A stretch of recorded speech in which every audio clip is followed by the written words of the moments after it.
Welcome back to Inside the Issues. A new zero cash bail program went into effect in Los Angeles County over the weekend. The new policy will allow some criminal suspects accused of nonviolent crimes to be cited and released instead of being held on bond. But a lawsuit was recently filed in LA Superior Court where 12 cities are seeking to postpone the policy. So why is that?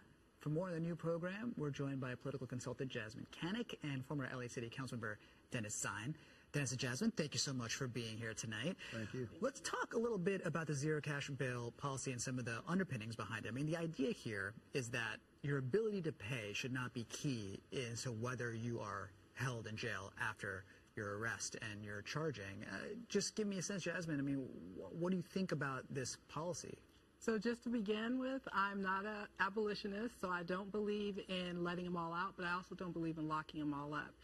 If bail was about public safety, then two people who commit the same crime and get arrested and are sent to jail, but one of them who commit the same crime gets to leave jail because they have the money, that doesn't tell me that it's about public safety. I think there's a lot of fear-mongering going on. I read the bail schedule. I read all nearly 600 crimes. So I'm really clear on what is a cite and release, what is a book and release. And a lot of what you're seeing on in the news, those misdemeanors are actually MRs. They need a magistrate review. So that does not mean that they are automatically cited and sent back. You hear a lot of talk about rape and all these other horrible charges, which, by the way, I have to tell voters, they were already misdemeanors before this went into effect. It's not like zero cash bail all of a sudden made all of these crimes felonies misdemeanors. They were already misdemeanors. Certain heinous crimes here would need judicial review, or this doesn't necessarily apply to. But Dennis, let's just come to you on this. I mean, it's this idea that some people have the money to post bail, and so they get to walk, and some people don't, and they have to stay often. What's your take on what we're seeing with this policy? Let's define bail. Bail just assures that you're going to show up in court before the judge. That's all bail. It's not a fine. And if you post bail and you have the cash, when you show up in court, that comes back to you. So it's not a fine. A lot of people have this misconception that bail is part of your fine. It's not. It has nothing to do with the fine. All it does is assure that you're going to go to court. And what happens is people go to court and then they split. Then they get a warrant for their arrest. I worked the fugitive warrant detail for LAPD. There are literally thousands of felony warrants outstanding. People skipped bail or went on OR, own recognizance, and that's the problem. But this whole hullabaloo about the bail, it's really insignificant because an officer makes the arrest, and then the officer follows the procedure. Whatever the procedure is, the officer's going to follow those procedures. So this whole controversy, the 12 cities that say we don't want this, it's bad, it's evil, it's going to create more crime. It's not going to create more crime. Crime is going to continue one way or another. But what the bail does is assure you're going to go before the judge. Now they're going to have 24-hour, 7-day-a-week magistrates or judges to decide a deviation. If you get arrested for, example, a smash and grab, where a gang goes in and does a smash and grab, that's a robbery. So that doesn't fall into the same category. Right. The categories that are serious violations, you're going to still have bail or no bail or $2 million bail. So this really doesn't impact. It's like getting a traffic ticket. If you're driving down the street, you get a traffic violation, the officer stops you and writes you a ticket. If you don't have identification, and you say, well, I don't know who I am, well, then you're going to be taken into the station. They'll do fingerprints, they'll do a scan, find out who the heck you are. Not anymore. Well, they can still do that. They can still, remember when they don't write a lot of tickets anymore. But the whole focus has changed. I think there's a lot of people concerned about this. Yeah. Anytime you change something in the criminal justice system, people panic. This is not going to create more crime. We have enough crime. Here's the problem. You don't have enough police officers on the street to really provide the safety that they need in the city of Los Angeles. Well, that's the real concern. And Dennis, we can talk about that in a second because Mayor Bass has signed off on more police hire pay for those police as well. We'll talk about how Mayor Bass is doing in just a moment. Jasmine, I just want to come to you before we move on topics. This idea of the zero cash bail and, you know, do you think, as some police officers have said, that this will create more crime? Dennis is saying it won't. Well, I should also say, during the pandemic, there was zero cash bail essentially for logistical reasons. Exactly. And some of those police officers are saying from that time, hey, we saw more recidivism, we saw more crime. I mean, is that a proper anecdotal sample to talk about this? Look, crime has been going up. I think we can all agree on that in LA County. And there has been bail. It hasn't been a deterrent. People knew when they were committing these crimes they could get arrested. Certain types of crimes are going up, not all. Yes. clearly. But people knew that they could get arrested and possibly have to post bail. I mean, I don't think that, and again, it's not zero cash bail for everything and everybody. People need to read it for themselves because there are book and release, cite and release, and I think Dennis will agree with me that a lot of the things on the bail schedule were already released from custody, RFCs for LAPD. Right. That's not changing. People are acting like these felonies just got knocked down to misdemeanors, and that is not the case. We're actually just saying now this is how we're going to deal with them. But the magistrate review, I think, is the most important because the most serious misdemeanors are not book and release and cite and release. Those do have to go to a magistrate review who can decide to detain until arraignment. Well, Dennis, you brought up the idea that we need more police, and as I just mentioned, Mayor Bass has signed off on something like 13% raise for a lot of the LAPD officers and also on more hiring. The last time the three of us spoke was after the State of the City where Mayor Bass gave a speech. We get to do it now. Let's do it. We did it then, too. How's she driving? She's driving the ship. The problem is she has 3 city council members that aren't supporting the LAPD. They voted against the police contract.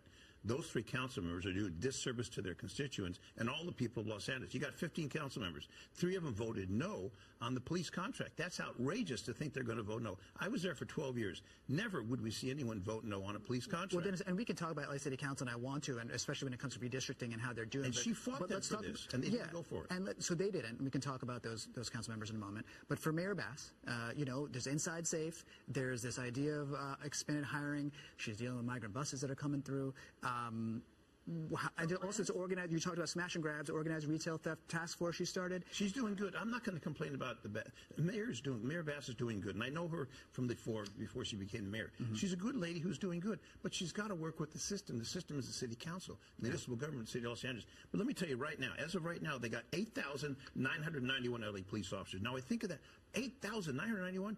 But take away from that the administrative staff, people on vacation, people in undercover assignment, helicopter pilots, SWAT team, etc. You don't have like 8,000 police officers in the streets of Los Angeles. Yeah. That's a serious problem, and those numbers keep shrinking. They're not gaining what they want to gain in support. Highway Patrol's trying to hire 1,000. LA Sheriff's trying to hire 1,000. Northern California, they're giving $70,000 signing bonus. Yeah. There's a huge demand. People don't want to join law enforcement. Hearing you on the hiring, appreciate it. We don't have so much time, so I want to make sure you get on Mayor Bass before we talk about LA City Council. How's she doing? I think she's doing great. I still think it's really too soon to judge her, but I definitely, as an Angelino, as a constituent, I like what I'm seeing. Okay. I was really happy about the rental support that folks were able to sign up for in this past week. I think that's important.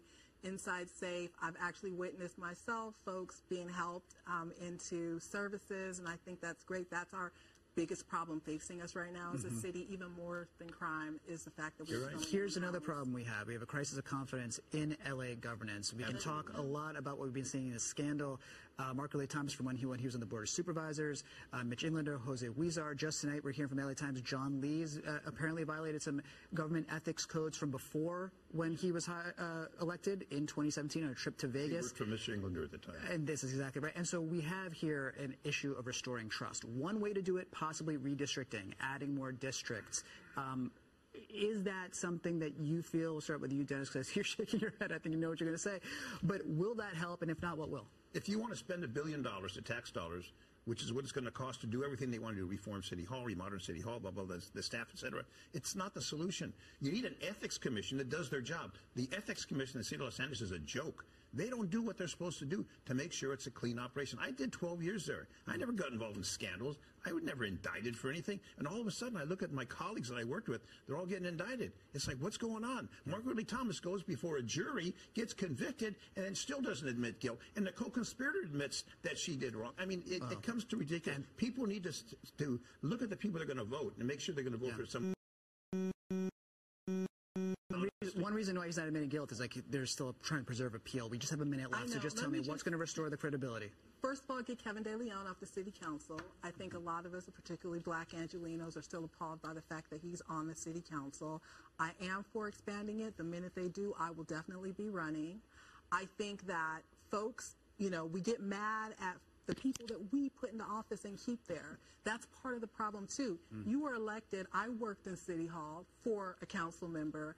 And a good one. Did he get indicted? No, and a good one. But that, we are the voters. We can put people in office and we can take them out. Yeah. So when we're unhappy, when you talk about restoring trust, look, if someone goes in and they do wrong by us, then we take them out of office. Okay. Simple as that. So I'm going to ask you a numerical question in our last minute here. 15 districts at the moment. There's conversation. Paul Krikorian, president, says there should be 23. Nathan Rahman said 31. I had Heather Hutt here sitting right where you are, Dennis. She said 25. It was a numbers game. But how many districts would be the optimal number of districts for LA? I'm going with 25 with Heather. 25 with Heather? She's looking for a job. I'm not. I'd say 15. The city is spending billions of dollars. We don't need more politicians. What we need is more services. We need more police officers, more streets cleaned, more sanitation. We need to have a better operating city, but we don't need more elected officials because what they do, the staff does the work. The officials vote. They do travel around the globe. That's true. We do the work. Well, they do the work, and I commend you for that. That's what they do. The council members set the policy. Yeah. They set the policy, Yeah. but it's the staff. Hire more staff. I support that. But we don't have enough dispatchers handling 911 calls for the police department. I'll say this. I mean, we're talking about hiring. We hear it. Former LA City Councilmember Dennis Zine, future possible candidate. For city council, that's right. Who's your chief of staff? Who's your chief of staff? We're going to find out. We're going to stay tuned to find out. I want to thank you both for coming and talking about LA's. We'll have to do it again sometime. Thank Thanks you. for being inside the issue. Appreciate it. Dennis Zine and Jasmine Canning. Thank you so much.